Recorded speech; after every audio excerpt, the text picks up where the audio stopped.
Buenos días. Lo primero, damos comienzo a la cuarta sesión del 12º Foro de Interoperabilidad de la Salud que se celebra este año en el Hospital Reina Sofía de Murcia.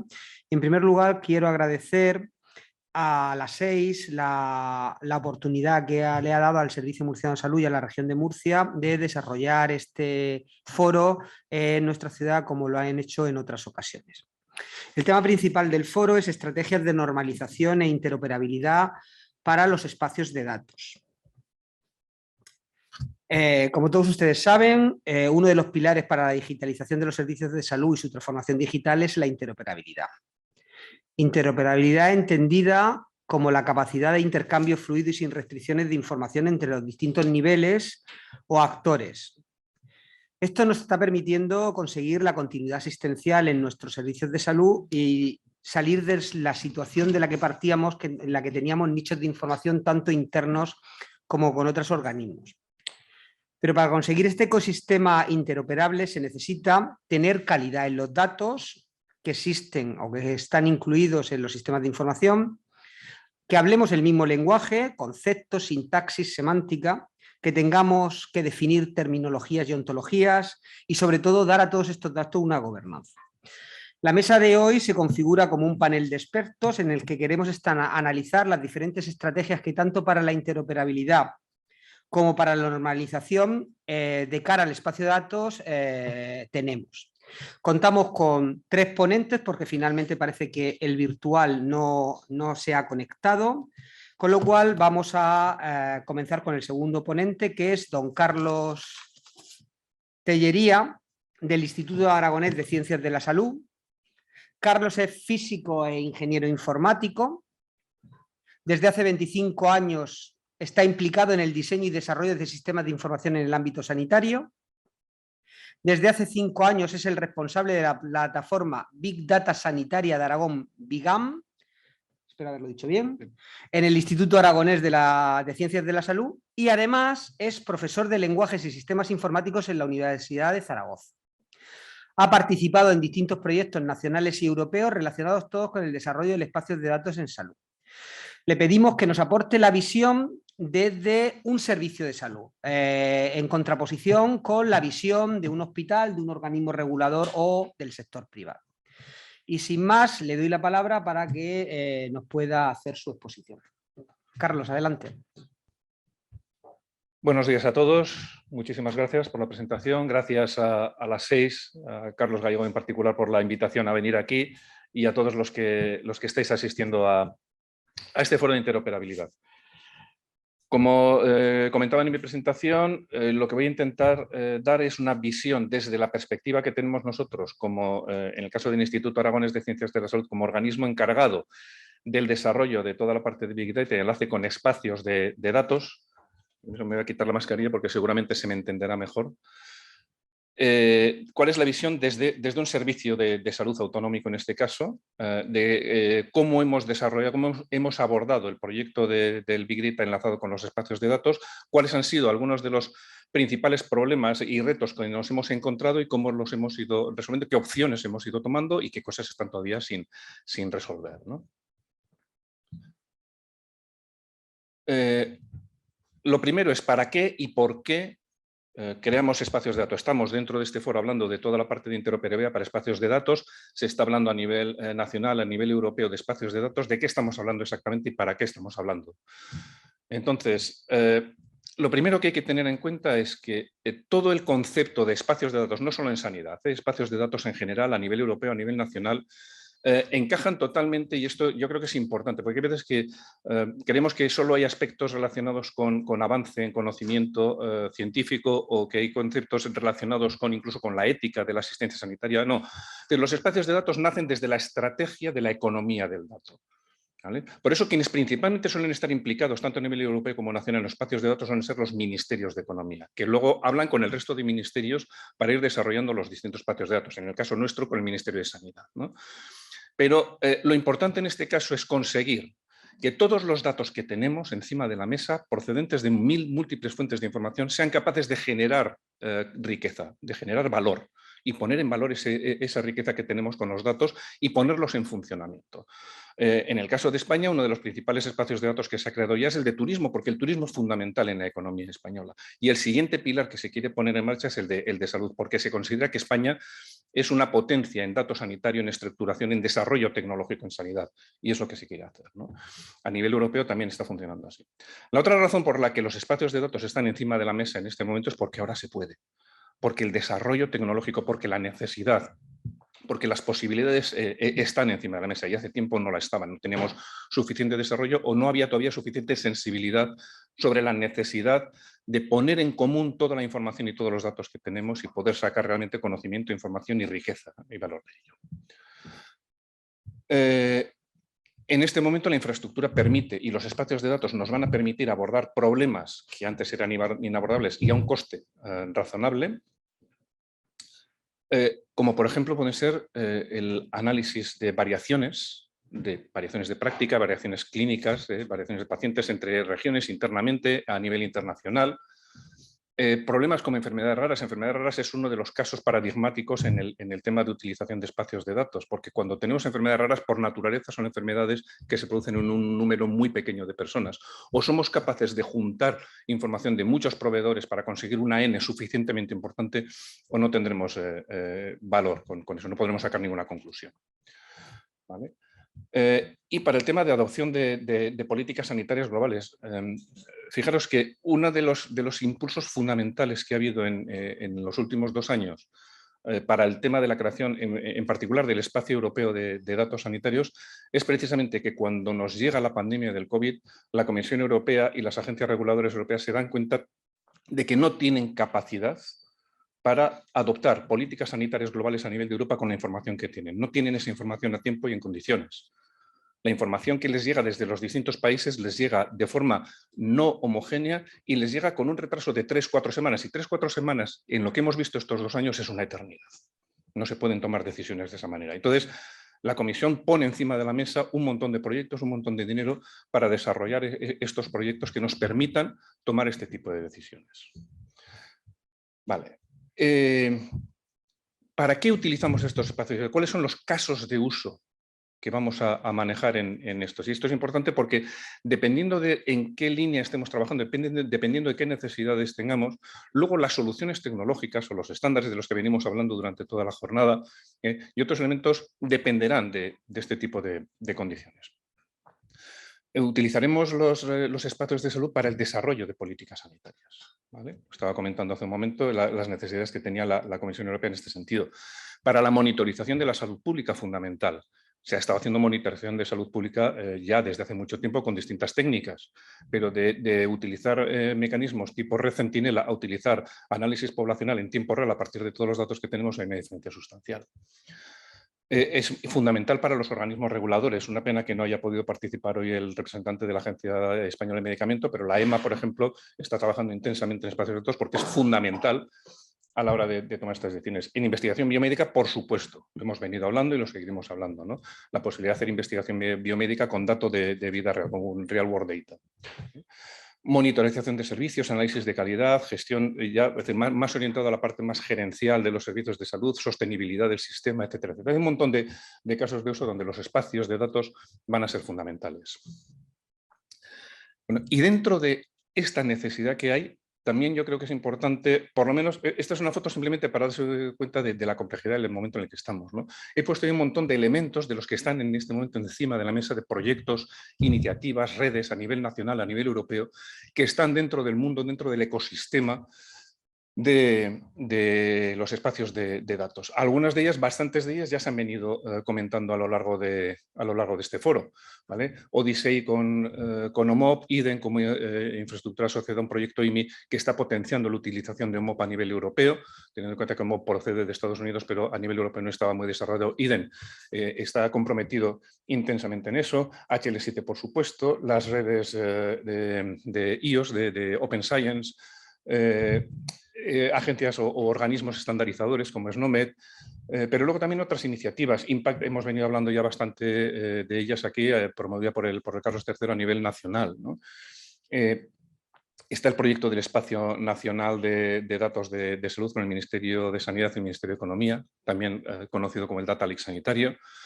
A nivel europeo tendríamos TEDAS, que es el proyecto que está proponiendo la iniciativa legislativa para regular el espacio de datos de uso secundario a nivel europeo.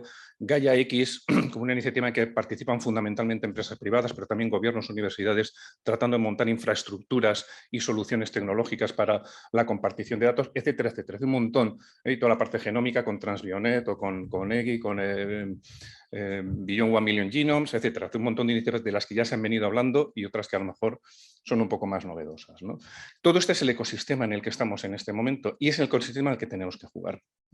Y cuando nosotros, desde el caso concreto en Aragón, ¿no?, en el Instituto de Ciencias de la Salud, abordamos esto, tenemos muy claro que la iniciativa que podamos abordar a nivel local tiene que estar alineada con la iniciativa nacional, tiene que estar alineada con la iniciativa europea, sin ninguna duda. Bueno, en el caso del espacio europeo de datos, dentro del espacio europeo de datos hay dos líneas, ¿no? El EHDS1 y EHDS2. EHDS1 es el espacio europeo de datos para uso primario, lo que se ha venido trabajando ya desde hace bastante tiempo y se sigue profundizando, que tiene que ver con la interoperabilidad de historia clínica, es decir, uso primario del dato, ¿vale? El EHDS2 es uso secundario del dato. Uso para todos esos casos que planteábamos antes de monitorización de salud pública, policy making, investigación, etcétera, etcétera.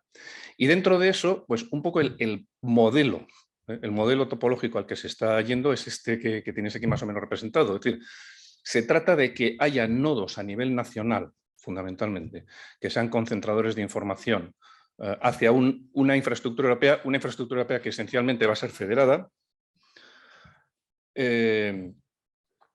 y en la que participen pues, fundamentalmente nodos nacionales, pero también puedan participar agencias, organismos reguladores, pues donde la EMA, por ejemplo, la Agencia Europea del Medicamento, pueda ser un nodo, donde el ECDC, el Centro de Control de Enfermedades Europeo, pueda ser un nodo, otros organismos puedan ser un nodo, ¿vale? Dentro de ese contexto, que es lo que se está planteando a nivel europeo y que en breves, creo que el día 3 de mayo está prevista la publicación del borrador de la propuesta legislativa de la Comisión Europea para el Espacio Europeo de Datos, pues dentro de ese contexto es cuando entran los nodos nacionales, cuando entran las soluciones que podemos tener a nivel autonómico, a nivel de organismos dentro de España, etcétera, etcétera, ¿no? Al final España no deja de ser una especie de mini Europa dentro de Europa. Entonces, la idea es que esa iniciativa que está empezando a desarrollarse, que estará un poco atascada, pero que esperemos que se desatasque en breve, que es la del Espacio Nacional de Datos Sanitarios, sea realmente el nodo nacional, el nodo español dentro de esta red del Espacio Europeo de Datos y en el que todas las comunidades autónomas puedan participar y otras entidades puedan participar ahí, ¿no? Bueno, a la hora de analizar un poco qué requisitos, qué elementos tenemos para poder construir ese espacio de datos, me da igual a cualquiera de los tres niveles, ¿eh? Estamos hablando de nivel europeo, de nivel nacional, de nivel local, cuando montamos un data lake sanitario en una comunidad autónoma, ¿no? El elemento con el que hemos estado trabajando es esto que es lo que llamamos el user journey, el viaje del usuario.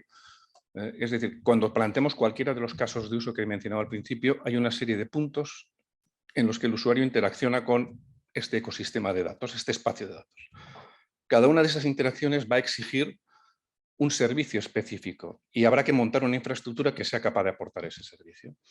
Desde toda la parte de preparación de datos, que es la construcción de esos data lakes, de esos elementos que van a formar parte de esos nodos que van a formar parte de la infraestructura, en la que tenemos la parte de planificación, recolección de datos, adecuación, publicación de esa información para que pueda ser descubrible. Enlazamos aquí un poquito con eso de los principios FAIR, del findable, ¿no? de que sean los datos localizables y accesibles. Y a partir de ahí, cuando el usuario necesita buscar los datos, esos datos tienen que estar publicados y tiene que haber un sistema que permita el discovery de esos datos, el descubrimiento de esos datos. Tendrá que haber un procedimiento de solicitud, de mecanismos de acceso a esos datos y habrá que tener un mecanismo de provisión de esos datos. Habrá que tener entornos de procesamiento Antes, en la parte de genómica, Joaquín Dopazo estaba hablando de los entornos seguros de análisis de procesamiento. Este es uno de los elementos claves también dentro del espacio europeo y de otras iniciativas. Es tener espacios, tener herramientas que al final son sistemas de procesamiento, que pueden ser un HPC, puede ser cualquier instrumento tecnológico que nos permita analizar esos datos. Y luego ya gestionar esos resultados, cómo se publican, qué pasa con esos datos, dónde termina ese ciclo de vida de datos, ese ciclo de los resultados, ¿no? Que puede revertir directamente al sistema asistencial, que puede ir por otro lado. Pero tener todo ese viaje del usuario, ese viaje de los datos, y a partir de ahí sabemos que tendremos que montar mecanismos que nos permitan recopilar los datos con distintos procedimientos ETL y otras tecnologías. Necesitaremos repositorios de datos, necesitaremos mecanismos de publicación de esos datos, necesitaremos servicios que nos permitan buscar y encontrar datos concretos de eso, un poco en la línea de lo que se comentaba en la sesión anterior de los beacons que comentaba Jordi Rambla, ¿no? Mecanismos, herramientas que permiten buscar los datos. Beacon está muy orientado a la parte de dato genómico y en los proyectos, de las discusiones que estamos teniendo en el contexto del proyecto Impact, con la parte genómica, la parte de dato clínico y la parte de integración, utilizamos el concepto de beacon-like, ¿no? Es decir, el dato sanitario, beacon no está pensado para datos sanitarios inicialmente, pero hay que buscar herramientas que funcionen un poco como beacon para dato genético y que hagan lo mismo en dato clínico para poder conjuntar toda esa información. Necesitaremos entornos seguros de procesamiento, necesitaremos mecanismos que articulen un poco la gobernanza de acceso a los datos. Todos esos servicios hay que irlos montando a todos los niveles, ¿vale? Bueno, aquí es donde entra toda la parte de interoperabilidad. No cuando sí cuando montamos algo a nivel local, pero desde luego cuando ese nivel local va a formar parte de una red con otros nodos, yo monto en mi comunidad autónoma, más o menos necesito elementos de interoperabilidad internos, pero son relativamente sencillos de montar, pero tengo que coordinarme con otras comunidades autónomas, con el ministerio, a nivel europeo, etcétera, ¿no? Entonces aquí los elementos de interoperabilidad entran en escena claramente. Y tenemos elementos de interoperabilidad técnica, por supuesto, de interoperabilidad sintáctica, los conocéis todos. Interoperabilidad semántica.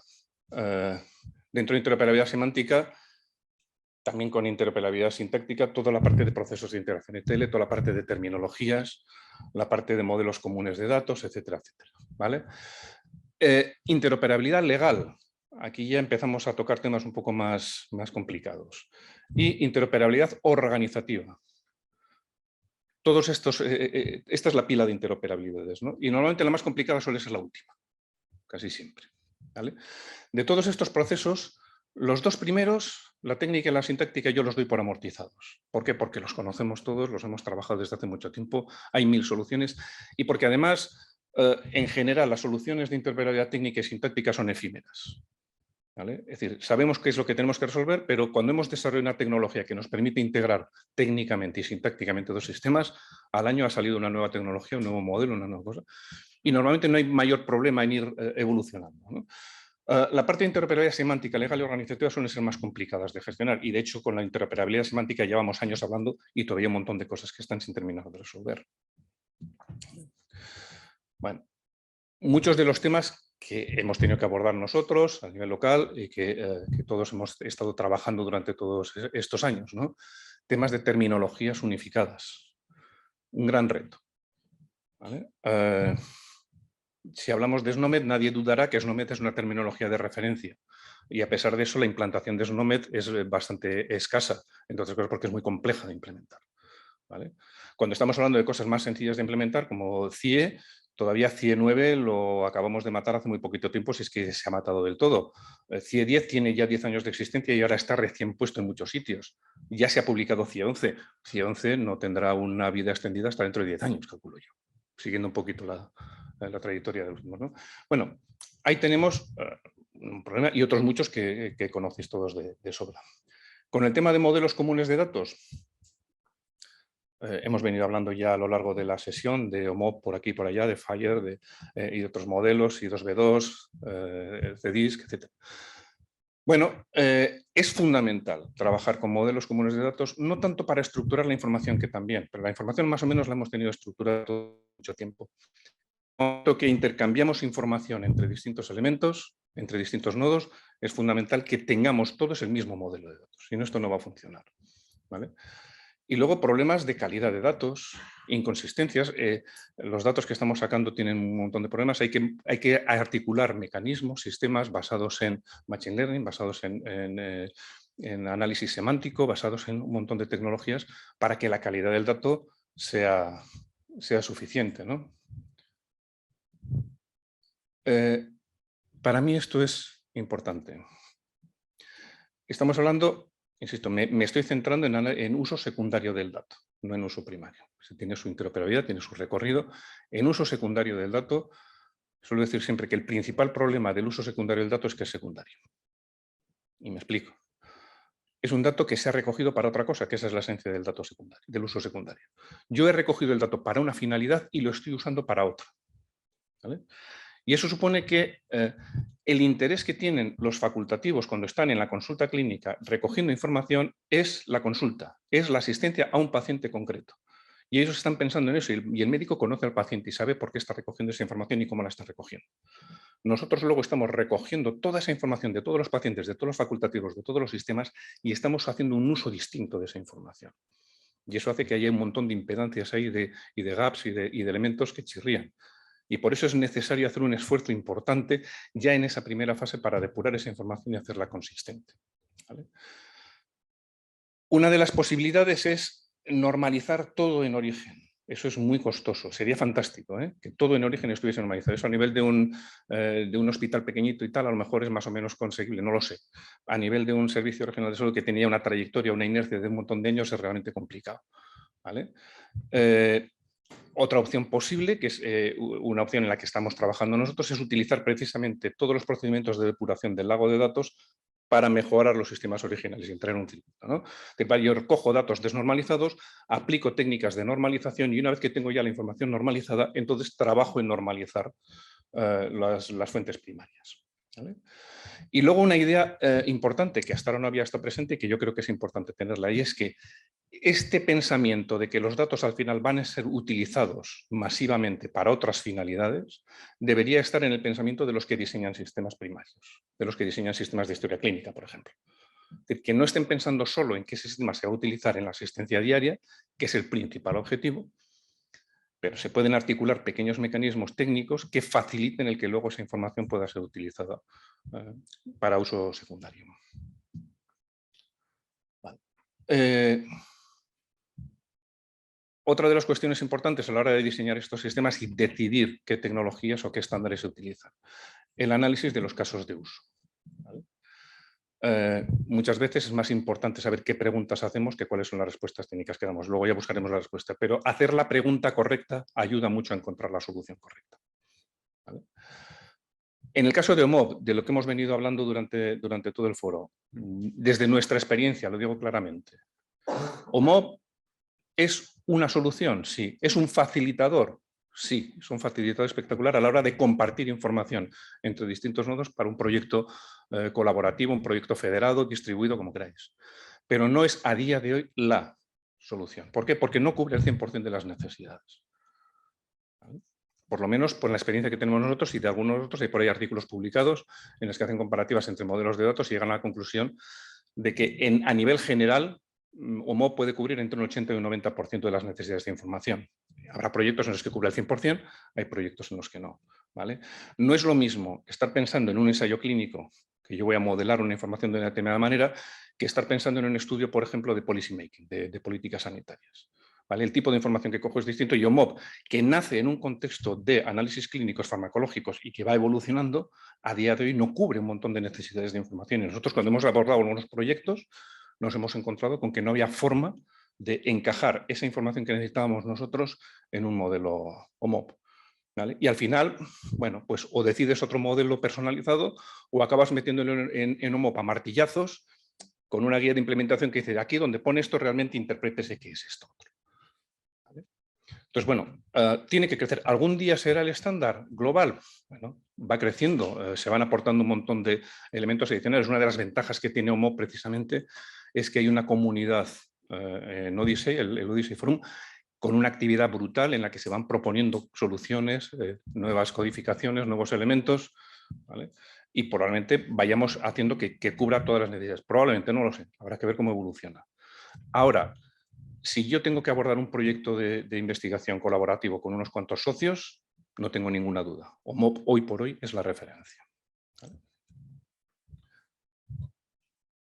Y otro de los elementos fundamentales, hablaba antes del data discovery, de cómo publicamos la información, cómo publicamos los datos, para que puedan ser localizables, el findable de FAIR, ¿vale? Y el accesible.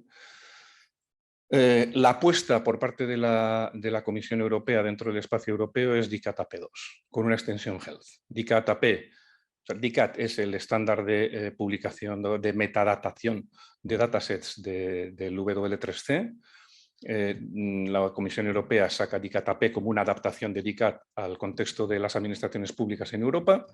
Está en este momento la versión 2 que se acaba de publicar hace unas semanas. Y dentro de ese DICAT AP2 se propone una extensión de metadatos específicos para Health para publicar esto. ¿Vale?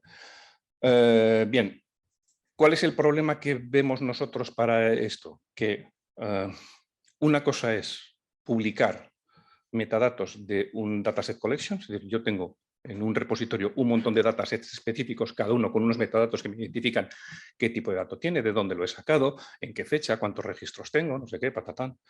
Y otra cosa es tener un data lake nacional o autonómico en el que yo he agregado toda la historia clínica, sistemas radiológicos, sistemas de registros de patológicos, sistemas de laboratorio, no sé qué tal. Y lo que tengo es un gran lago de datos. ¿Cómo catalogo yo esto? ¿Es un único catálogo? ¿Es un catálogo por cada una de las tablas que tengo? ¿Es un catálogo por cada una de las fuentes de datos que tengo? ¿Vale?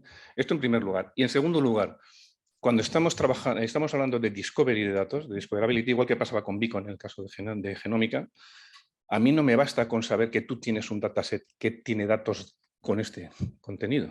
Yo necesito hacer preguntas concretas. Es decir, si yo necesito para un proyecto de investigación saber si tú tienes datos de pacientes mayores de 65 años con diagnóstico de insomnio que están tomando ansiolíticos, esa pregunta yo no la resuelvo con un catálogo de DICAT. ¿Vale? Pero es una pregunta que yo necesito para saber si tú tienes datos que yo puedo utilizar en un proyecto colaborativo. ¿Vale? Entonces, probablemente, bueno, habrá que ir a una catalogación o publicación de este dato, pero si yo quiero herramientas de discovery, tendré que entrar en cosas de las que ya se ha hablado también previamente, como mecanismos de búsqueda semántica, utilizando ontologías clínicas, ontologías médicas, que permitan, de una forma más o menos automática y sistematizada, hacer búsquedas sobre toda la información clínica que tenemos en el lago. Último elemento de interoperabilidad, la interoperabilidad organizativa, es decir, que era la más complicada de todas. ¿Vale? ¿Cómo coordinamos el acceso a los datos, que es una de las cosas que se plantea habitualmente, pero cómo coordinamos la interacción entre distintos nodos de una red que forma parte de ese espacio de datos, ¿no? Que va más allá de... yo titulaba la presentación de los almacenes de datos a los lagos, a los espacios de datos, ¿no? Es decir, lo que inicialmente teníamos todo eso era el data warehouse clásico, pasamos a los lagos de datos, que es dentro de un contexto específico, juntar datos de muchas fuentes y tener todo disponible. El espacio de datos implica compartirlo con otros y tenerlo accesible a una escala mucho mayor, ¿no? Dentro de este contexto, en este momento, a nivel europeo, a nivel nacional también en el planteamiento del espacio nacional, a nivel de impact, a nivel de otros proyectos, se está hablando permanentemente de federación, de modelos federados, ¿vale? Es el mainstream en este momento. Y tenemos que trabajar por ahí, y nosotros llevamos ya tiempo trabajando en arquitecturas federadas, trabajando en algoritmos federados, en validación de algoritmos federados versus algoritmos centralizados, etc. Yo personalmente tengo pocas dudas de que tarde o temprano tendremos que ir a otros modelos de gestión de los datos. ¿Vale? Modelos virtualizados, modelos en la nube, cloud. Pero a día de hoy lo que está encima de la mesa es esto. Y está esto encima de la mesa fundamentalmente por problemas organizativos, por problemas de posesión de los datos, por problemas de seguridad, de percepción de seguridad más que de seguridad de los datos.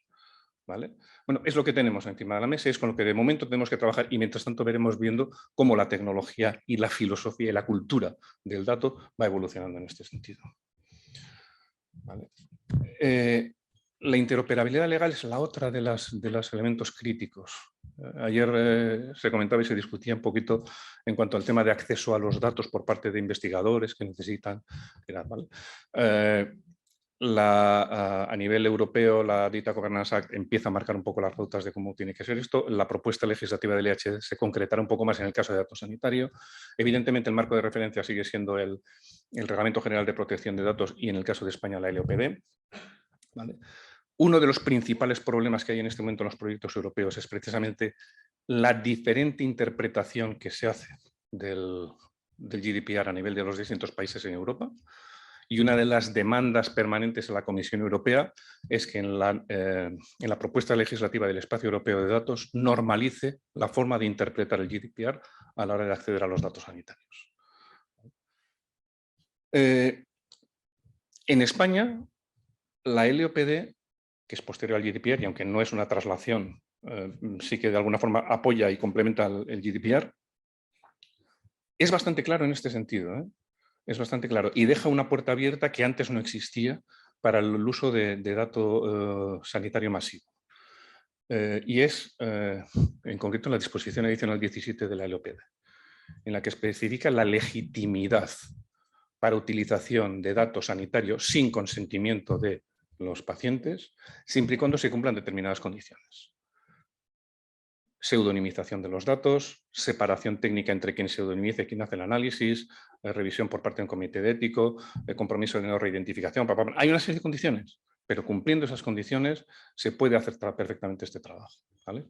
Entonces, una de las cosas que nosotros abordamos en el caso del proyecto nuestro en Aragón fue precisamente ceñirnos estrictamente a esto, hacer un modelo de acceso a los datos que cumpliese todas estas condiciones, certificarlo, validarlo con los DPDs, ejecutar una evaluación de impacto y conseguir la declaración de conformidad a nivel 1 con el Espacio Nacional de Seguridad.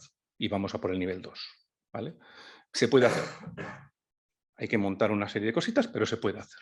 ¿Vale? Si esto se consigue trasladar a nivel europeo, sería fantástico. ¿Vale? Opciones por las que optamos, pues pseudonimización en origen, de tal manera que nuestro lago de datos que tenemos, en el que recogemos información de todos los sistemas sanitarios, ya está pseudonimizado desde el primer momento, ¿vale? Lo cual nos facilita mucho el trabajo con él y todas las labores. Cuando nosotros vamos a un espacio nacional, a un espacio europeo, hay algunos temas que hay que aclarar. Yo no termino de tener claro si son realmente relevantes o al final tenemos ahí una bronca encima de la mesa que a la larga no va a ser tal, ¿eh? Es decir, nosotros a nivel regional tenemos claro que los seudónimos que utilizamos proceden, es una transformación en encriptación, pero a partir del identificador autonómico, lo que sería el CIP o el NUS en Andalucía, en cada comunidad tiene el suyo. El código identificativo del SNS podría ser una buena alternativa para eso. Pero en cualquier caso, y sobre todo si nos trasladamos a nivel internacional, a nivel europeo, el tema del enlazado de datos entre distintas fuentes yo no tengo claro hasta qué punto es relevante. En el sentido de que, primero, la movilidad de pacientes con asistencia sanitaria entre países es muy limitada. Pero además no estamos hablando de uso primario. En uso primario no tengo ninguna duda. ¿Vale? Si estamos hablando de interoperabilidad de historia clínica, tenemos que tener perfectamente identificado al paciente en cualquier punto de Europa. Si estamos hablando de uso secundario, con un elemento muy marginal de individuos que puedan tener historia repetida en 2 sitios, a la hora de abordar proyectos de aprendizaje de Machine Learning federado o cosas de este tipo, no tengo yo claro que eso realmente tenga una relevancia o estamos complicándonos mucho para algo que no tiene ningún valor. Y ya por último, simplemente esto, bueno, más que nada por aclarar ideas, porque hay veces que se confunden algunos términos y yo creo que es importante por ver las implicaciones que tiene sobre todo. Al final acaban siendo discusiones semánticas que son buenas y de eso sacamos los conceptos claros. Uso primario, uso secundario, uso individual, uso masivo. Que hay veces que se confunde el uso masivo con el uso secundario y no es lo mismo, ¿vale? Porque cuando hablamos, por lo menos etimológicamente, de uso secundario, estamos hablando, como decía antes, de datos que se han recogido con un objetivo y se están utilizando con otro objetivo distinto. Y la implicación que tiene ahí fundamentalmente es legal, porque yo tengo una base de legitimación para usarlo en un caso y tengo que ver cuál es la base de legitimación que tengo para usarlo en el otro. ¿Vale? Independientemente de las técnicas de análisis que utilice yo. Entonces, si estoy hablando de historia clínica, estoy hablando de dato individualizado, personal, uso primario. Si estoy hablando de ensayos clínicos, de randomized clinical trials, estoy hablando de uso fundamentalmente masivo, agregado, colectivo de los datos, ¿vale? Pero es un uso primario, legalmente, porque yo los datos los he cogido para eso, no los he cogido para otra cosa. Otra cosa es que luego los datos de resultados de ese ensayo clínico los utilice para otra cosa, ¿vale? Entonces, legalmente tiene unas implicaciones la utilización de unos entes, mientras que desde el punto de vista de cómo gestiono el análisis, de cómo trabajo yo con los datos, a mí me interesa saber si yo estoy trabajando con datos individualizados e identificados de pacientes, estoy trabajando con datos agregados, ¿vale? Los lagos de datos serían claramente uso secundario masivo, de donde yo luego voy sacando esos, lo que llamamos los data buckets, o voy sacando los modelos de machine learning que genero por ahí. Y el circuito de cierre serían ya los sistemas de apoyo a la toma de decisiones, en los que combino las dos cosas. Es decir, yo he extraído los datos de uso primario, los he llevado a un data lake, he generado modelos de machine learning, y esos modelos de machine learning los aplico a datos concretos de un paciente en lo que sería la medicina personalizada o medicina de precisión, para tener un sistema de ayuda a la toma de decisiones, en las que combino los datos de un paciente concreto con los datos que yo he sacado a partir del colectivo, ¿no? Y con estos elementos es con lo que nosotros hemos ido construyendo un poco las piezas de lo que sería el proyecto Vigan, que es esencialmente un lago de datos en el que recopilamos toda la información que podemos de todos los sistemas asistenciales, de historia clínica, de laboratorios, radiología, etcétera. Estamos integrando también en este momento datos de biobanco, con los datos de genómica secuenciados a partir de las muestras de biobanco. Con toda esa información depurada, normalizada, etcétera, construimos un lago de datos que no está en un modelo normalizado, está en un modelo propio, por lo que os comentaba antes. OMOP no nos da el 100% y nosotros tenemos información que necesitamos persistir, hay determinada profundidad semántica que necesitamos mantener. Lo que tenemos luego es una pasarela OMOP.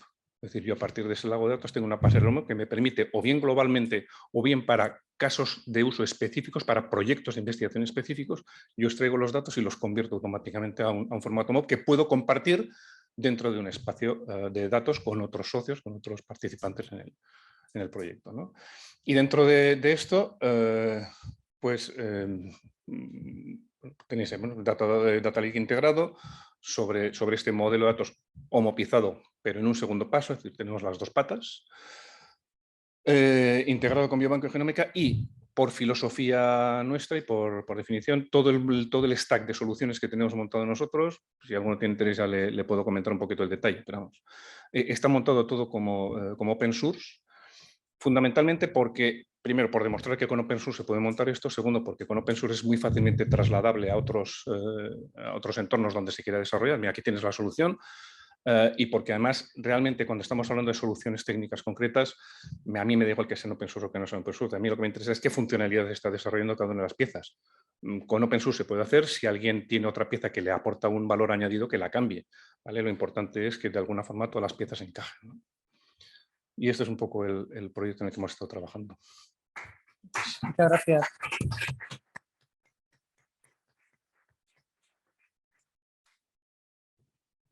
Gracias, Carlos. Muy interesante. Pasamos al siguiente ponente, que es Pedro José Mayol Rosselló, que es científico de datos en el Hospital Politécnico y Universitario de la FE de Valencia. Es biólogo de formación, máster de análisis clínicos, máster de aproximaciones moleculares a las ciencias de la salud y máster en bioinformática y bioestadística. Tiene 19 años de experiencia en ensayos clínicos de oncología, 3 años de experiencia en análisis de datos masivos y actualmente es científico de datos en el grupo GIBI 230, que es el grupo de investigación biomédica de imagen en el Hospital Universitario La Fe. Nos va a hablar de un proyecto europeo como ejemplo de arquitectura de flujo de datos. Adelante, Pedro, gracias.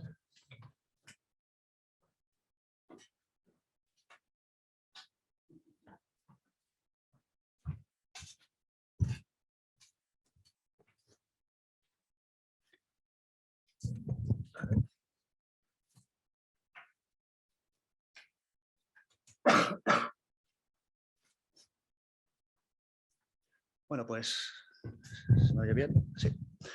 Antes de nada, gracias por la presentación y gracias a la organización por invitarme para compartir con vosotros lo que es un ejemplo, un caso de uso de lo que hemos estado hablando estos días, porque con todo lo que se está hablando estos días, de que a la hora de trabajar con nuestros datos, para uso secundario, que eso es importante, que es para investigación, tenemos que normalizar nuestros datos, tenemos que estandarizarlos, tenemos que hacerlos interoperables y tal. Entonces, lo que pensamos es que nos gustaría daros un ejemplo concreto de cómo hacemos eso. Entonces, la idea de esta charla es explicar un poco toda la arquitectura que se ha creado para el proyecto Child Million, que es un proyecto europeo que estamos llevando aquí allí en la FE, y donde vamos a ver un poco cómo es ese flujo del dato, cómo va de un sitio a otro, cómo conseguimos que esos datos al final sean interoperables y todos los problemas que hemos podido tener. Supongo que si alguno de vosotros ha intentado implementar esta solución o algún tipo de solución parecida a vuestros centros, habéis encontrado con los mismos problemas, con lo cual posiblemente os sonará más de una cosa de lo que hablemos ahora. Y viene muy bien porque, por ejemplo, con todo lo que estaba explicando antes Carlos, veréis que efectivamente todo eso lo tenemos que tener en cuenta a la hora de implementar la solución. Entonces, la siguiente diapositiva. Vale, partimos de proyectos europeos de Horizonte 2020. Entonces, hay un consorcio, un grupo de trabajo que es el AI for Health Imaging, en el cual engloba estos 5 proyectos europeos, en los cuales es ProCancer Eye, Incisive, Eucanimage, Primatch y Child Million. Nosotros estamos involucrados en todos, pero en mayor parte sobre todo en ProCancer Eye, Primatch y Child Million, y especialmente en Child Million. Que Child Million estamos de coordinadores del proyecto europeo para, digamos, a la hora de ser un coordinador del proyecto europeo es diferente a la hora de que tú trabajes en un proyecto, a la hora de solo colaborar y aportar en algún tipo de paquete de trabajo o lo que sea. A la hora del proyecto tienes que estar encargado de que todo salga y cuando es todo, es todo. O sea, ya no solo la implementación que vamos a hablar ahora de cómo es el flujo de datos, en concreto en nuestro centro, sino de toda la parte burocrática que puede llevar eso, toda la parte técnica, toda la parte legal y toda la parte de infraestructura. Entonces, solo un pequeño resumen de lo que es el proyecto Child Million. Empezó en 2020. La idea es que sea 4 años, acabará en septiembre de 2024. Como os he comentado, coordinador del proyecto, el doctor Luis Martí Bonbatí es el coordinador del proyecto y están implicados 18 partners de 10 países diferentes y está con una dotación económica de 8.700.000 euros. Entonces, ¿cuál es la idea de este proyecto? Pues hasta ahora hemos estado hablando todo el rato de lo que son, sobre todo antes de las charlas de antes, de datos genómicos y todo esto. Nosotros aquí lo que vamos a centrar, nosotros hay el grupo de investigación de ahí de la FE, es el GIBI 230, que es del grupo de investigación biomédica de imagen. Nosotros estamos centrados sobre todo en el tema de la imagen y está muy relacionado con el tema de la inteligencia artificial, que hoy en día es lo que más estamos trabajando con el tema de explotar esas imágenes y esa información. Entonces, ¿cuál es el objetivo principal del proyecto Child Million?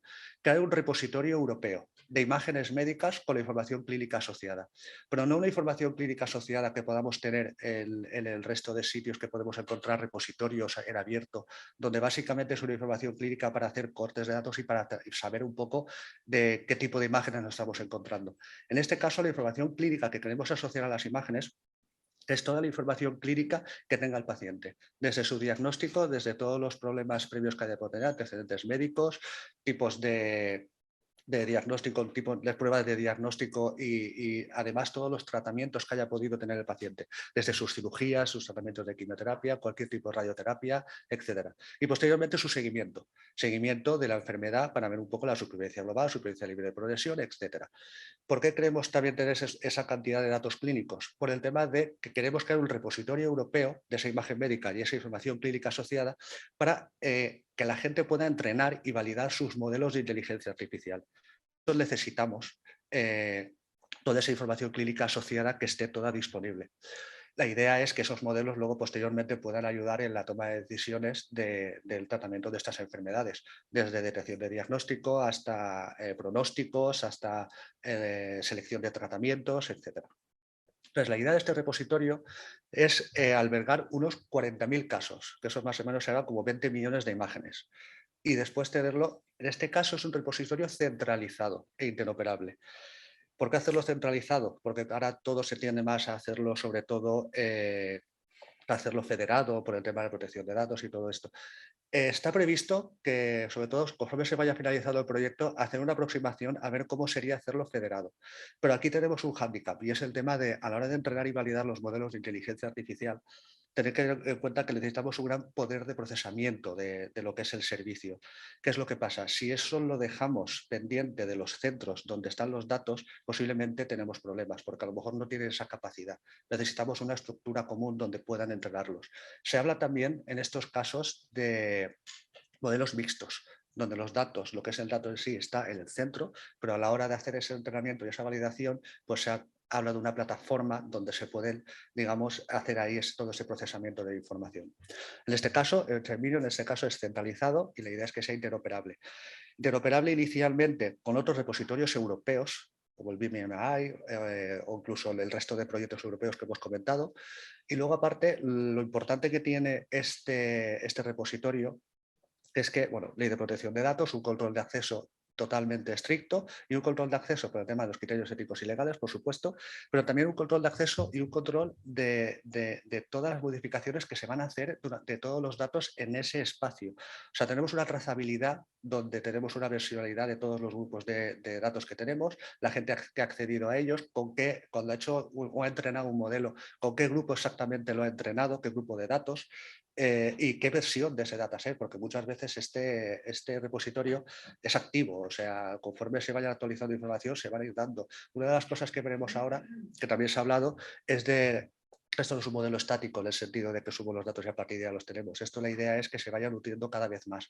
Incluso se prevé que de esos 18 colaboradores que tenemos ahora, no todos son proveedores de datos, pero a futuro sí que se pretende que se abra a otros centros que puedan proveer datos. Y luego lo más importante, que este repositorio dispondrá de datos totalmente con una calidad suficiente como para poder investigar. O sea, se va a hacer una curación del dato, se va a hacer un control de calidad de las imágenes para ver que todas las imágenes tengan una calidad suficiente como para poder trabajar con ellas. Se verá la completitud del dato, que no hay incongruencias. Y posteriormente todo eso se va a almacenar en ese repositorio central donde se hará una homogeneización de las imágenes, de los datos y posteriormente se va a asegurar una calidad suficiente como para poder hacer ese uso de investigación. Entonces, la siguiente. Esto sería un poco la arquitectura general del proyecto, de lo que nos hemos encontrado a la hora de trabajar y de intentar hacer todo cumplir con estos objetivos. La idea es, nos hemos dado cuenta que tenemos tres escenarios diferentes, en los cuales tenemos el escenario A, que es donde estamos nosotros, y otros centros. En la izquierda veréis los centros que participan como proveedores de datos. Y entonces, el escenario A, que es luego el que voy a entrar más en detalle, es digamos, sería como la solución que se planteó inicialmente, y es que el propio hospital se va a encargar de coger los datos, de procesarlos y de mandarlos al repositorio central. Una vez en el repositorio central, tendremos esa información de la información clínica con la información de las imágenes totalmente asociado. Aquí trabajaremos ya con datos en el repositorio central, datos totalmente anonimizados, como es obvio, pero la parte de los hospitales, la parte de la izquierda, serían datos pseudo-anonimizados, porque en algún momento es posible que necesitemos volver a la fuente de origen para perfeccionar o para mejorar algún tipo de información.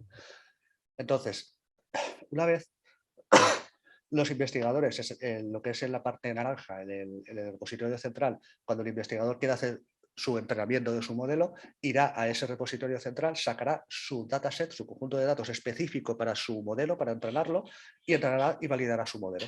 Y como os he comentado, todo esto tiene la trazabilidad que debería de tener para poder saber en cada momento con qué datos lo he entrenado, quién lo ha entrenado, quién ha modificado, todo. Tiene que tener un control de calidad y un control de trazabilidad muy, muy importante. Otras opciones que nos hemos encontrado conforme hemos ido a implementarlo en los centros es que cuando hay algunos centros que no tienen esa capacidad de armonizar los datos, de estandarizarlos, de ver la completitud y de trabajar, de hacer esa curación de datos. Cuando hablo de datos, hablo tanto de datos de imagen médica, porque es lo que más estamos trabajando nosotros, la imagen médica, como de los datos clínicos. Entonces, nos hemos dado cuenta que hay hospitales que no pueden hacer eso, que sería la opción la B y la C. Lo que pasa es que Francia tiene una característica y es que ellos sí que tienen como una plataforma intermedia donde pueden subir su información de sus datos de manera pseudo-anonimizada para trabajar con ellos. cosas que en el resto de sitios de países no existe esa posibilidad. Pero ellos en concreto sí que tienen una plataforma totalmente aprobada por el Ministerio y ahí pueden subir para hacer sus investigaciones. Con lo cual, ese sería el caso B, en el cual los centros franceses lo que hacen es coger el hospital, digamos, recogería el dato, lo subiría de manera pseudonimizada a esa plataforma intermedia y ahí sí que se haría todo ese procesamiento de curación del dato y de darle calidad a los datos.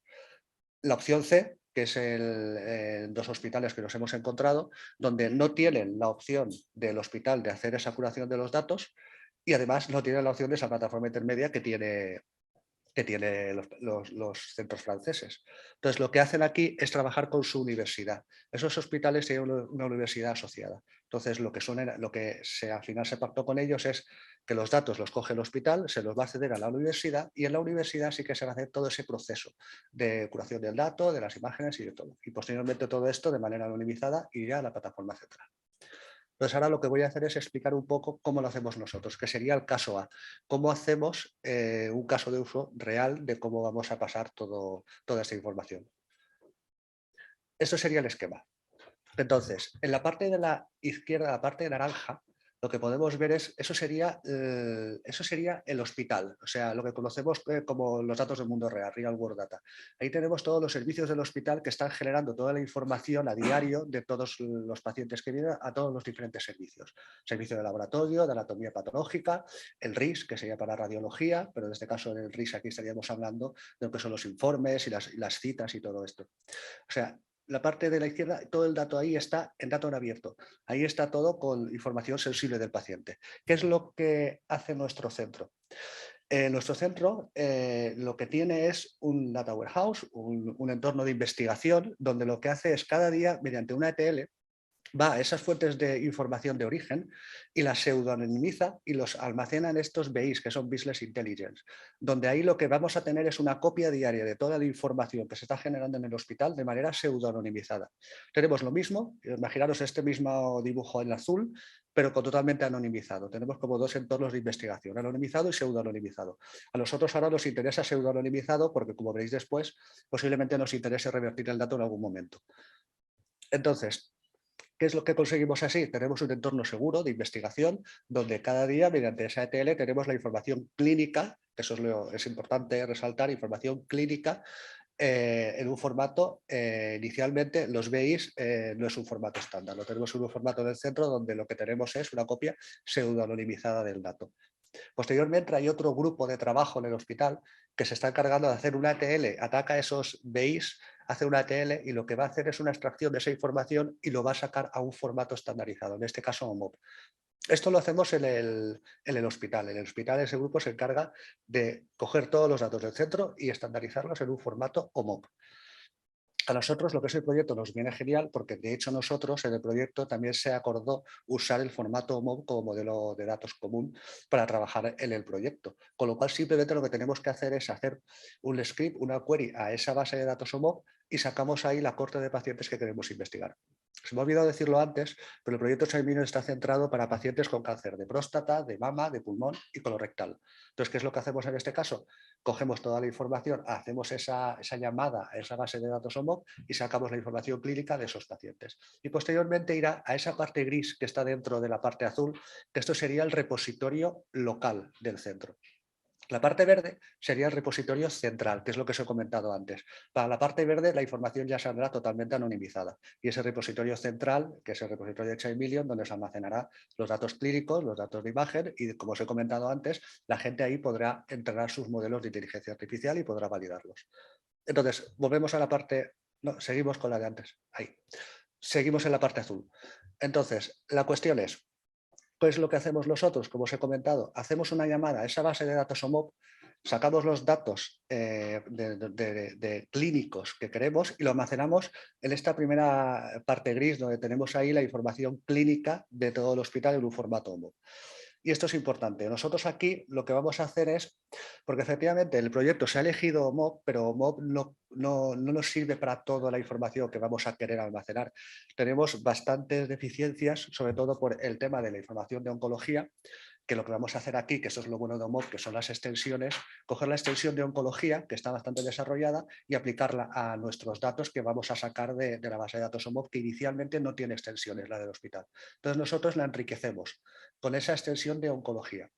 Y posteriormente tenemos una extensión de radiología, que para nosotros es muy importante, porque como os he dicho, estamos centrados sobre todo en el tema de la imagen médica, tema de la inteligencia artificial con la imagen médica. Tenemos mucha información de radiómica, de máscaras, segmentaciones, etcétera. Toda esa información tenemos que almacenarla también de alguna forma. Entonces, eso, el formato OMOP de por sí no cubre esas necesidades. Por eso esa extensión de radiología. ¿Cuál es el problema que nos encontramos aquí? La sesión de radiología OMOP empezó a desarrollar una hace unos cuantos años, se quedó parada y se quedó bastante deficiente. Ahora están empezando a moverlo otra vez. Y ahora sí que han hecho un cambio radical de esa propuesta inicial, en el cual sí que ya se va a tener en cuenta todo el origen de los datos y se va a poder almacenar toda la información relevante para nosotros, la información de las máscaras, la información de radiómica, etcétera. ¿Qué es lo bueno de esto? Lo están desarrollando ahora. Entonces nosotros como proyecto estamos dentro de OTSI, estamos en el grupo de trabajo de OTSI, colaborando con ellos para desarrollar esa extensión. Nos viene bien porque así nosotros ayudamos a lo que es el grupo cooperativo, el proyecto se nutre también de toda la información que nos pueden dar ellos y posteriormente la podemos usar.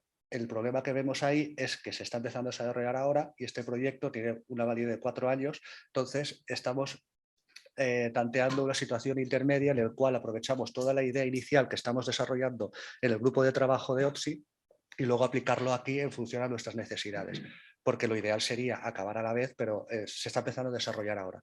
Y esto es lo bueno de ahora, de que nos gustaba de lo que somos, que hace extensiones, tiene un grupo de trabajo muy colaborativo y cualquier duda, pregunta, cualquier tema de implementación, te ayudan y si encima se para desarrollar es bastante sencillo, es bastante accesible. Entonces, ¿qué es lo que hacemos ahora? Tenemos localmente una base de datos en OMOP con los datos clínicos. Los clínicos aún no he metido en la imagen, porque ese es otro problema que ahora hablaremos. Los datos clínicos los tenemos aquí en un formato estándar OMOP y encima con sus extensiones, las que consideramos relevantes. Aquí tenemos otro problema con la extensión de los datos genéticos. Se planteó inicialmente usar Osiris también, pero posteriormente ahora estamos viendo si participamos también dentro de la extensión de OMOP de genética, con lo cual datos genómicos veremos a ver ahí si lo para implementar. Pues aquí lo que tendremos al final es una base de datos OMOP enriquecida, por decirlo de alguna manera. ¿Qué es lo que hacemos ahora? Esa información extra lo que vamos a hacer es pasarla a la base de datos OMOP del centro. Y esto es lo bueno que tiene todo esto de participar en investigaciones y de participar en grupos colaborativos, que toda esa información se comparte. ¿Qué es lo que vamos a hacer con esto? Iremos a la base de datos OMOP y enriqueceremos con esos datos que saquemos.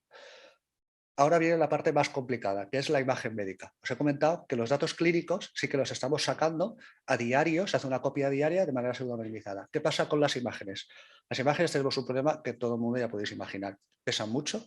¿Y cómo vamos a hacer ahora para hacer una copia diaria de todas las imágenes? O sea, necesitarías un poder de procesamiento brutal. Y entre otras cosas que lo haces por la noche, fin de semana, lo haces igual semanalmente. Entonces, lo que hacemos actualmente es a demanda. O sea, actualmente lo que hacemos es cogeremos la información de esos datos clínicos, sabemos ya qué imágenes vamos a querer y vamos a atacar mediante la herramienta que está abajo, que es Radiomics, va a atacar directamente al PACS, cogerá las imágenes y las va a pasar y toda la información al final se va a almacenar en lo que pone intermedia, que es el de la derecha del todo. Ahí tendremos los datos clínicos y la imagen. Problema que nos vamos a encontrar. Trabajamos en un entorno pseudoanonimizado. Vamos a la imagen, sacamos la imagen. La imagen tiene metadatos con nombre del paciente. ¿Qué hacemos? Entonces, claro, todo eso ya se hace una evaluación de impacto, que eso es importante, y se habló bastante de cómo trabajar con ello. Y al final el resultado es bastante simple, aunque luego de implementar es más complicado, pero básicamente Radiomics lo que hace es ataca al PACS y conforme lo ataca antes de llevar la imagen y almacenarla dentro de intermedia, que es donde la gente trabajará ahí con los datos, lo que va a hacer es anonimizarlo. Va a coger los metadatos, va a eliminar metadatos y añadirá ese seudónimo, porque luego necesitamos ligarlo con los datos clínicos. O sea, elimina metadatos sensibles, añade seudónimo y lo añade ahí. Además, también hace un análisis de la imagen, porque podemos tener datos sensibles en la propia imagen, no solo en los metadatos. Entonces, ¿qué es lo que hacemos ahí? Pues el propio programa se encarga también de coger esas imágenes, hace un análisis de las imágenes y aquí cuando detecte algo, porque tiene un algoritmo que lo que hace es cuando ve algún píxel identificativo o que puede ser potencialmente identificativo, separa la imagen. Y entonces alguien se tiene que meter, tiene que visualizar y decir, pues no es identificativo, o sí que lo es, pero puedo aplicar esta máscara y lo elimino. Y ya está. Entonces, con este proceso, ese de Radiomis, es que se va a encargar de hacer todo ese proceso de anonimización de la imagen. Va al PACS, coge la imagen, se encargará de anonimizarlo, tanto la parte de imagen como la parte de metadatos, y la almacenará dentro de la parte de la derecha, lo que es intermedia. Eso es donde ya la gente del proyecto, digamos, trabajará. Y aquí es donde ya sería más conocido como un cuaderno electrónico de datos, un CRF, donde veremos la imagen y la información clínica.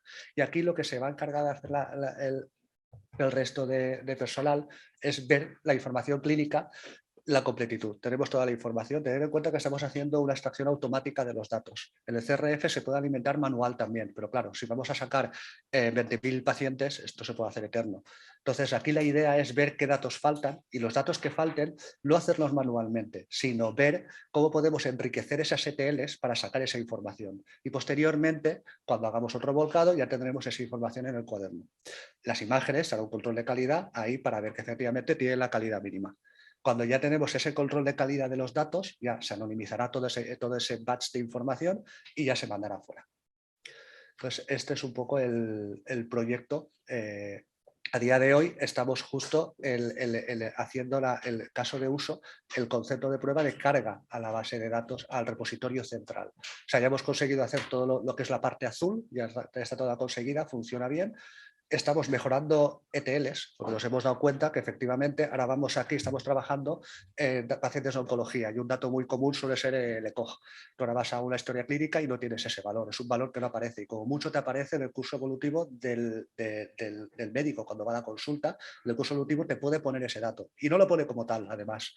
Te hace referencias a cómo está el paciente y tú tienes que saber, debería de poner el valor concreto, pero hay veces que no. Entonces aquí lo que hacemos también es, mediante procesador de lenguaje natural, intentamos acceder a la información de origen y hacer un modelo que sea capaz de sacar ese valor. Y entonces alimentaremos también toda ese ETL para poder sacar un valor que inicialmente no tenían. Y ese es el modelo de enriquecimiento que estamos ahora metidos dentro de lo que es la información del hospital. Todos los datos que vemos que faltan o que no tenemos, vamos a ver si lo podemos conseguir de una manera automática, por supuesto. Y la siguiente, bueno, y ya estaría. Pedro, ¿vamos acabando? Sí, ya está.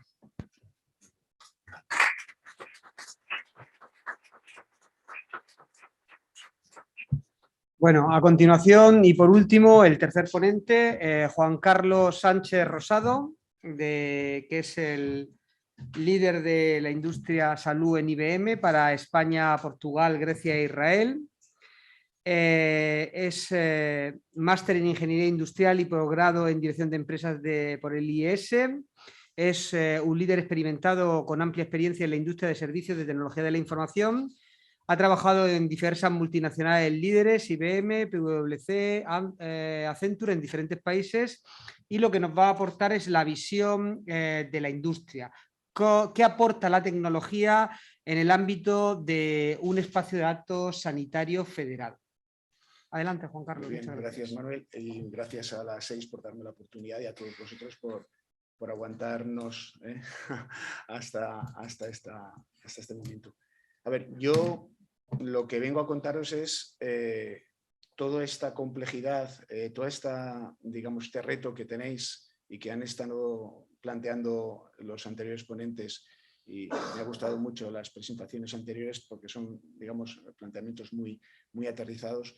¿Cómo la tecnología os puede ayudar? Es decir, no tiene la solución de todo, pero puede ayudar. Puede ayudar en el momento en el que estamos hablando no tanto de hacer un experimento o un caso, sino en el momento en el que tenemos que montar esto de una forma industrializada, ¿no? Es casi estamos en el punto de hacer coches a mano o que Ford monte una factoría de Fortés, ¿no? Es decir, y con todo lo que supone la industrialización de la ingesta, limpieza, estructuración, almacenamiento, anonimización, compartición de datos, de desarrollo de modelos, validación, despliegue, control de que están dentro de las precisiones o de los parámetros aprobados.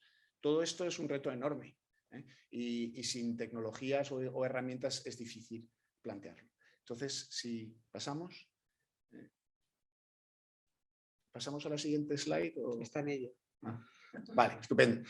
Bueno, se ha hablado del espacio de datos salud. Esto es una visión bueno, va a ser complejo, seguro. Va a haber espacios a diferentes niveles, a lo mejor a niveles autonómicos, combinados con espacios centralizados, a lo mejor por áreas, terapéuticas o por áreas de investigación, combinados con otros en Europa. El modelo federado, evidentemente, va a ser algo que esta complejidad va a estar. Vamos a tener puntos, nodos, donde los investigadores propios o de terceros que lleguen a un acuerdo con ese nodo pues puedan acceder a sus datos y de una forma aprobada a los datos de los demás, que estén de acuerdo. Es decir, toda esta complejidad que se gobernará supone, digamos, hacerlo a escala con el tipo de dato. Estamos hablando lo que hemos hablado, que os voy a contar: genómicos, imagen, clínicos, terminologías no compatibles, no estándares, calidades dudosas en algunos casos. Toda esta complejidad enorme de alguna forma plantea retos importantes a la hora de hacerlo a escala industrial. Entonces, yo lo que he hecho ha sido elegir 4 retos que me parecen especialmente interesantes. No quiere ser un análisis total, pero 4 retos especialmente interesantes donde probablemente la tecnología ya esté disponible para poder ayudaros a ser más productivos y hacer las cosas con más calidad y más confianza. Entonces, si le damos a la siguiente transparencia. Vale. Entonces, el primero sería toda esta gestión de la diversidad, complejidad, escala y orígenes de datos y necesidades de consumo, porque necesidades de consumo de muchos tipos de consumo: primario, secundario, almacenado, o sea, agregado, políticas sanitarias, desarrollo de modelos. Bueno, entonces nosotros aquí, digamos, apostamos por unas arquitecturas que se llaman de tejido de datos, que es también lo que apuesta el Gartner, no solo para esta industria, sino para todas, cuando se plantean este tipo de complejidades tan grandes, ¿no? Que integre todas estas tecnologías que estamos utilizando bajo una visión organizada y común, con un gobierno también integrado, un gobierno que hablaré de él, ¿no? Luego tenemos este reto de federación de fuentes y de plataformas, tanto fuentes, es decir, no solamente las fuentes internas de un servicio de salud, por ejemplo, y que también, es decir, y la compartición con otros, ¿no? Minimizando el movimiento de datos, ¿no? Bueno, nosotros apostamos, obviamente, si mueves el dato a un bote grande, pues ya lo tienes, pero si no puedes hacerlo, pues hay capacidades de virtualización de acceso y también de entrenamiento federado, que se ha hablado, para poder, integradas con gobierno, para poder manejar eso, ¿no?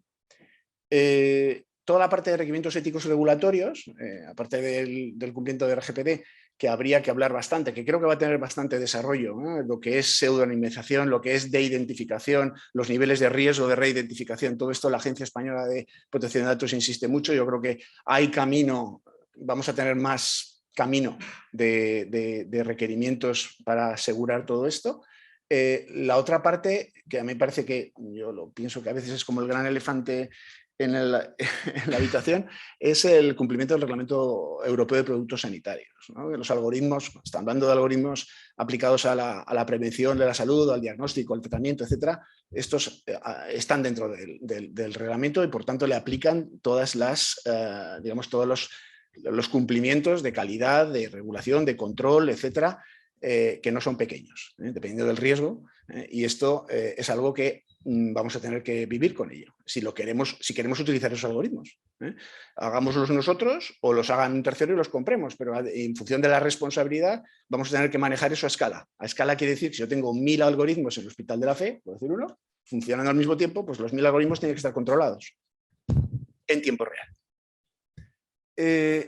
Y por último, bueno, todo lo que es toda esta gestión a gran escala, pues es imposible sin automatismos. Entonces yo creo que se están desarrollando ya, digamos, ayudas de automatización, de aplicación de la propia inteligencia artificial a gestionar todos los espacios de datos, que son interesantes porque son ayudas a industrializar esto, tanto en el descubrimiento de datos, que hablabais por ahí hace un momento, como en el control del acceso, como en el desarrollo de los algoritmos, como el control de la operación de los algoritmos.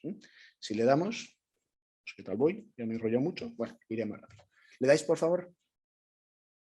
Vale.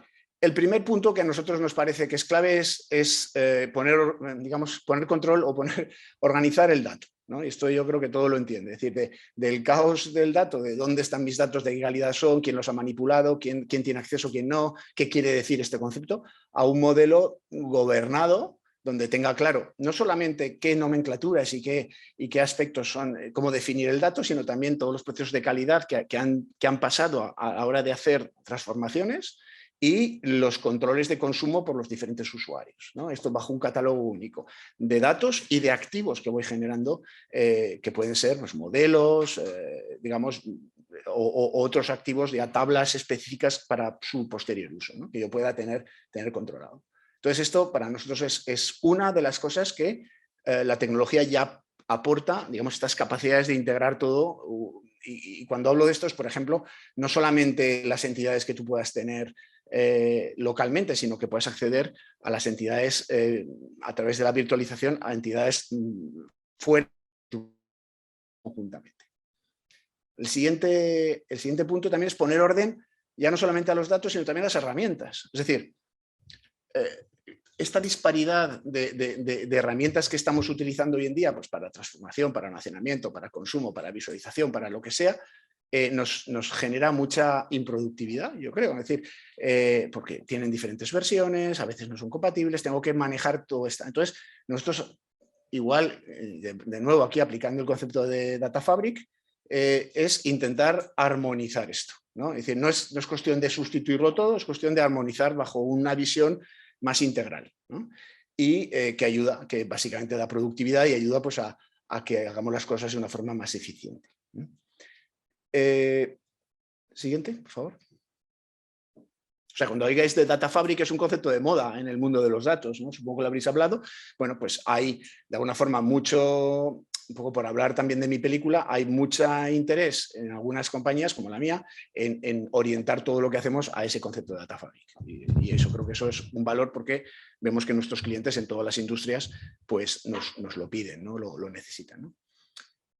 El segundo punto es el reto que supone el uso de las plataformas federadas. Bueno, aquí asumiendo que hay un gobierno, yo creo que lo ha comentado Carlos, ¿no? Desde el gobierno de la red, no solamente ya es el gobierno de cada nodo, sino el gobierno de la red, pues que tendrá que establecer estándares semánticos y sintácticos para que se puedan compartir y visualizar los datos, procedimientos de acceso a los datos únicos, criterios de comité ético. No tiene sentido que yo voy a un nodo a decir que quiero hacer un estudio y me dicen que sí y luego resulta que ninguno de los dos nodos me diga que sí. Es decir, no puede ser. Es decir, si los criterios para el comité 1 son válidos, ¿por qué no pueden ser para los comité 2? ¿No? Esto es como, parece que tendría sentido, ¿no? Al menos llegar a una racionalización de eso, ¿no? Aspectos de compartición de los resultados, de los modelos generados, ¿no? Decir, oye, que lo que hagas, pues yo, ¿cómo lo compartimos? ¿Cómo lo reutilizamos? ¿No? Certificación de los nodos, es decir, los nodos, no cualquier nodo puede entrar aquí, es decir, un nodo tiene que cumplir unas características de la calidad de los datos que proporciona, del gobierno, de la trazabilidad, al origen, etcétera. ¿Cómo me fío yo de los datos que me da ese nodo? Me lo dice señor, me lo dice Pepe. Bueno, yo no sé Pepe, tú estás certificado para trabajar aquí y eso será parte de la red. Bueno, asumiendo estas cosas que no tienen nada que ver con la tecnología, ¿no? Pero que son básicas para que la tecnología funcione, nosotros apostamos aquí, aparte del bote único, pues por dos alternativas, ¿no? Una alternativa sería el modelo el enfoque de entrenamiento federado, que es, por ejemplo, el que estamos colaborando con el proyecto Tartaglia, que contaba aquí ayer un ponente, que al final es, pues, le puedes dar, ¿no? Ya varias veces, hasta que salgan todos. Que es que yo desarrollo sobre un set de datos en uno de los nodos un algoritmo, este algoritmo lo mando a los del resto de los nodos y el resto de los nodos lo hacen, me lo mandan, yo combino el software, combino los resultados, genero una nueva versión y lo hago iterativamente, ¿no? Esto que es fantástico para no evitar sacar los datos, nos encontramos que tiene sus dificultades a la hora de explicar los modelos, porque es una combinación de parámetros a la hora de certificarlos. Entonces, bueno, justamente estamos en fase de TRL6, ¿no? O sea que, bueno, estamos avanzando ahí, está avanzando el equipo y están, bueno, pues aprenderemos, ¿no? En todo ese proceso. Lo que sí que está disponible es la virtualización, es decir, en el momento en el que tú llegas al acuerdo de los nodos donde te ponen el dato que han generado para que tú puedas descubrirlos o te dan acceso a través de su catálogo a sus, como decías tú muy bien, a través de su catálogo, tu catálogo que se integra con su catálogo, o sea, es capaz de buscar y digamos, enmascarando, también es una de las utilidades que luego contaré, enmascarando el acceso con los niveles de protección, es decir, que puedas definir, puedas descubrir qué es lo que hay ahí, pues se genera el fichero o las entidades que a ti te puedan interesar en un espacio donde tú puedas acceder, y todo esto lo puedes hacer por virtualización. ¿Cuál es el problema de la virtualización? Bueno, el problema de la virtualización es que los datos, digamos, en tiempo real sí que salen del entorno. Es decir, en memoria del que está mirando sí que están. Lo que tú puedes hacer es que evitar, definiendo, oye, esos son controles que puedes meter en la plataforma, que los datos no puedan persistir, es decir, evitar que se puedan copiar y tal. Pero eso llegar a acuerdos entre los nodos, decir, bueno, te dejo mirar, pero no te dejo persistir, ¿no? Bueno, eso es un tema puramente de pacto, ¿no? Es decir, no hay ningún problema al final. Pero es de esa manera tú ya puedes aplicar todos los, puedes hacer las joins, como si tuvieras los datos juntos, puedes hacer los modelos, puedes entrenar los modelos, machine learning, etcétera, igual que si los tuvieras aquí, sin que los datos han tenido que salir. Esto, bueno, pues puede ayudar mucho a operativizar. Yo siempre hablo de operativizar, de hacerlo práctico, ¿no? De hacerlo en tiempo real. ¿Seguimos? Bueno, y esto ya se puede hacer, ¿eh? Es decir, nosotros, bueno, publicidad, sí, eso lo podemos hacer, y de hecho tenemos un proyecto que estamos probando esto que se puede hacer en España. ¿Seguimos?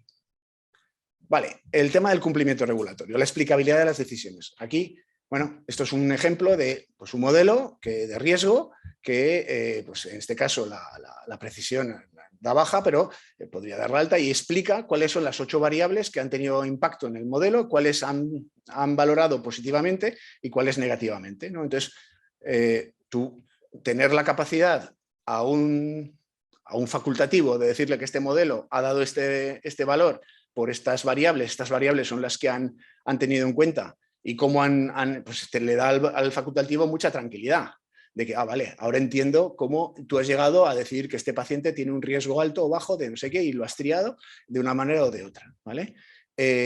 No solamente a un facultativo, sino a un regulador, ¿no? Incluso si tú puedes simular qué podría haber pasado si hubieras cambiado las variables de una manera o de otra, ¿vale? ¿Seguimos?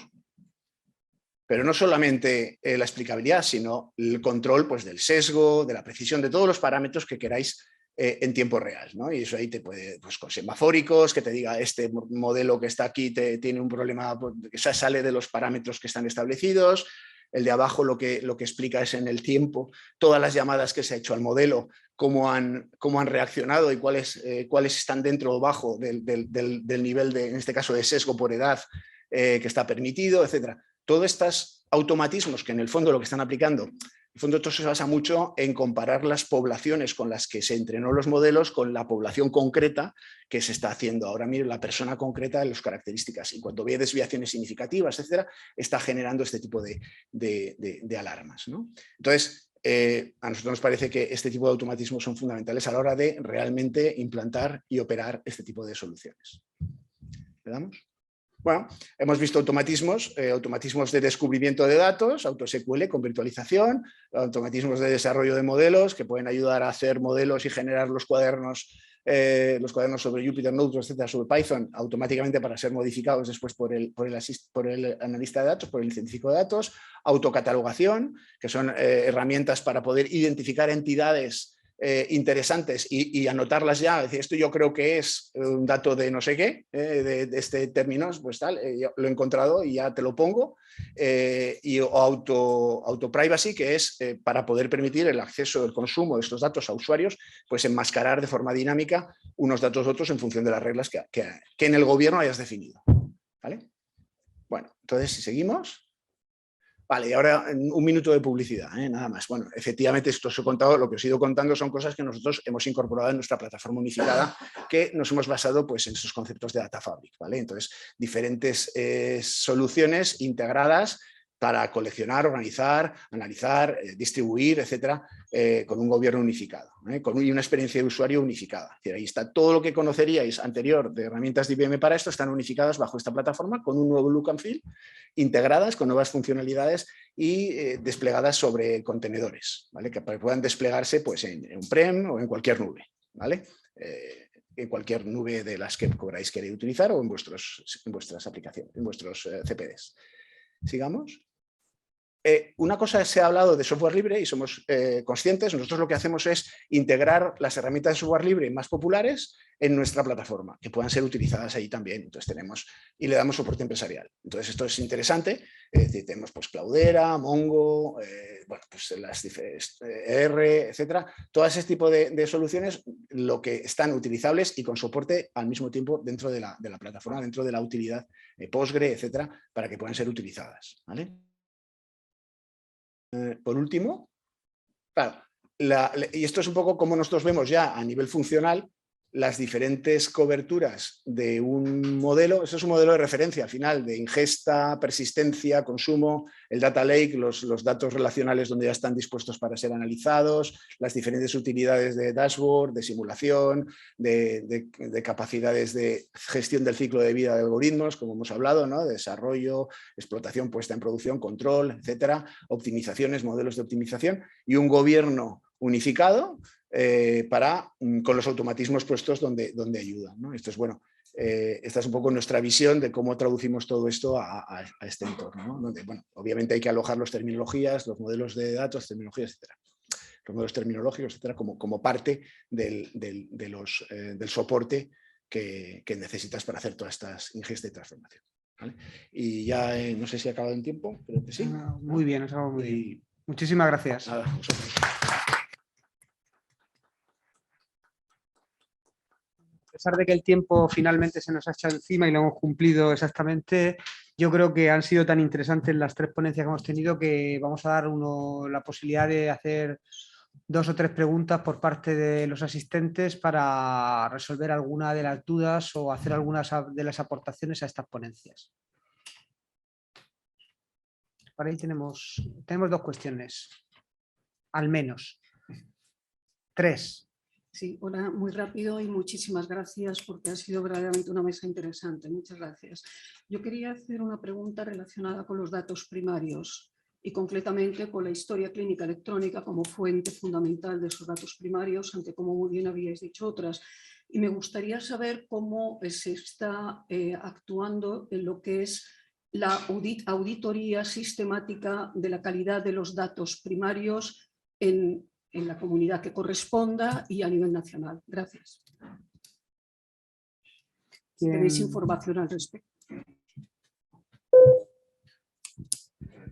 A nivel nacional lo desconozco totalmente y tengo dudas de que se esté haciendo nada sistemático en ese sentido.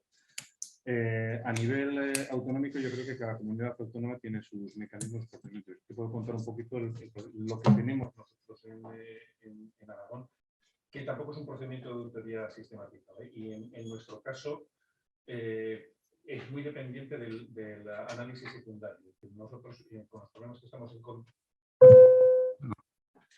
los problemas que estamos encontrándonos continuamente de calidad de datos. No, ahora, ahí. Con los problemas que nos encontramos de calidad de datos continuamente, cada vez que hacemos ingesta a partir de historia clínica a los entornos del data lake secundario, tenemos mecanismos que van sistemáticamente y periódicamente analizando esos datos y detectando situaciones. Esas situaciones se van remitiendo a los responsables de historia clínica. En algunos casos para corregir datos puntuales que están mal y en otros casos fundamentalmente para ir corrigiendo los propios aplicativos o los sistemas de gestión, los sistemas de control dentro de los aplicativos. Más que modificar los datos, porque modificar los datos es muy complicado en historia clínica. Es algo que tengas una constancia clara y evidente de que hay un error en el dato que lo vayas a corregir. Eso normalmente tendría que ir al facultativo responsable del episodio clínico correspondiente y justificarlo y demás, ¿no? Eso es muy complicado. En dato demográfico es bastante más fácil hacerlo, en dato clínico es bastante complicado.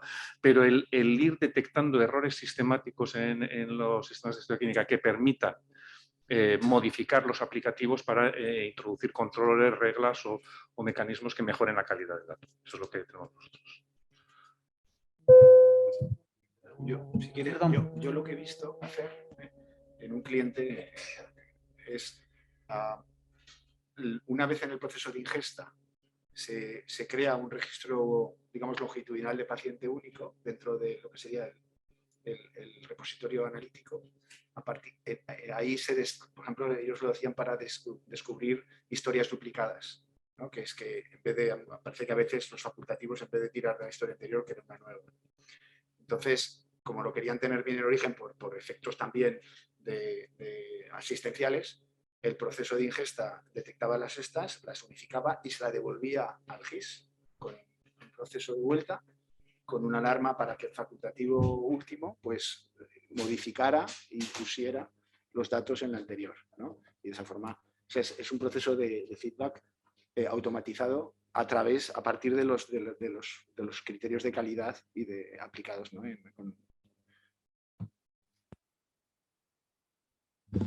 Yo básicamente, al igual que Carlos, o sea, desconozco si la Comunidad Valenciana hace algo, pero nosotros, desde luego, sí que lo que hacemos es un control en función de los resultados. A la hora de hacer ese mapeo de OMOP, hay un control de calidad de completitud, o sea, vamos a ver qué datos hemos mapeado, qué porcentaje.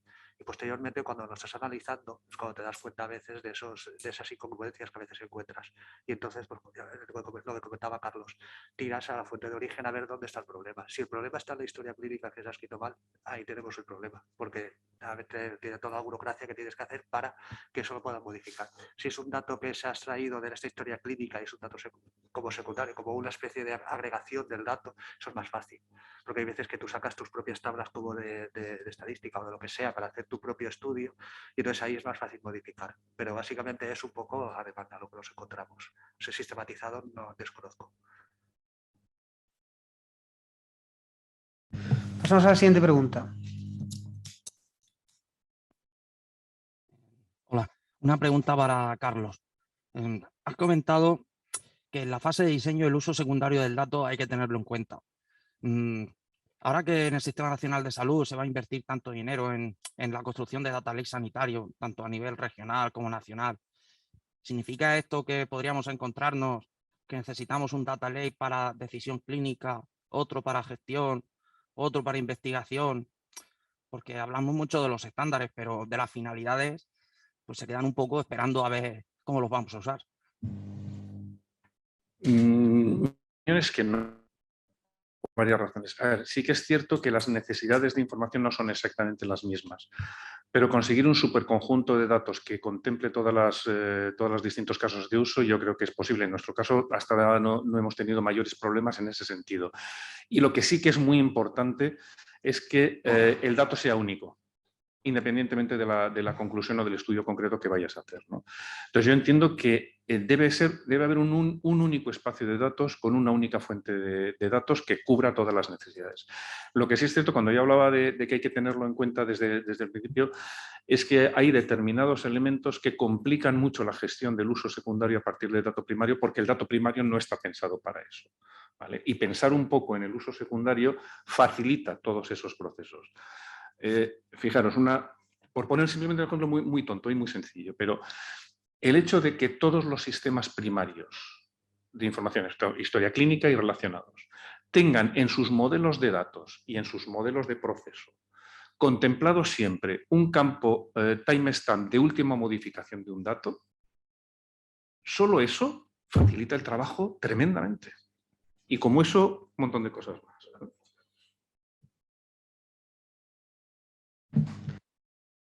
Pregunta, por favor.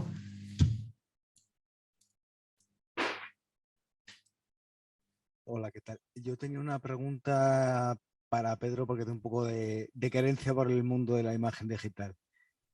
Entonces, dentro del proyecto Chameleon estáis enviando imágenes para facilitar el entrenamiento de modelos ahí, para hacer modelos para la ayuda a la toma de decisión. Entonces, mi pregunta es si dentro de eso del aseguramiento de la calidad del que has hablado, comentado, estáis teniendo en cuenta orígenes de datos con defectos, es decir, artefactos, este tipo de cosas, porque si no, el modelo de toma de decisión luego no va a encajar con la sucia realidad. Sí, a ver, en el propio repositorio de los centros, el repositorio local, ahí se hace un control de calidad, en el cual se ve la imagen y se va a investigar a ver que la imagen tenga calidad suficiente y que no tenga ni artefactos ni tenga ningún problema que de posterior. Lo que me refiero es que si se incluyen imágenes no tan buenas, porque al final va a haber casos de esos en la práctica, no se están ya te entiendo. ¿Cuáles esos modelos van a ayudar a la decisión? La definición de imagen de mala calidad, que que se está tomando en el proyecto, el tema de artefactos y todo eso los está eliminando. O sea, se está cogiendo imágenes que tengan la calidad suficiente, sobre todo que no tengan problemas de difuminado y cosas de estas, y sobre todo muchas imágenes de postprocesado, que muchas veces lo que intentamos es coger la imagen en sí, no los procesados posteriores, para que no se puedan hacer a posteriori. Entonces, desde luego eso es un tema que también está encima de la mesa, en el sentido de hasta qué punto limitamos ese control de calidad, porque luego a la hora de entrenar tus modelos, efectivamente, cuando vas al mundo real te vas a encontrar con situaciones que no todo es tan perfecto. Entonces, ese control de calidad, desde luego, a día de hoy lo que estamos intentando hacer es que la imagen tenga esa calidad suficiente como para poder ser interpretada y valorada, y el tema de artefactos y tema de tal es un tema que está encima de la mesa. Gracias. Muy bien, pues si no hay ninguna cuestión más, damos por finalizada la mesa. Yo agradezco a los ponentes su intervención y a ustedes su asistencia. Muchas gracias.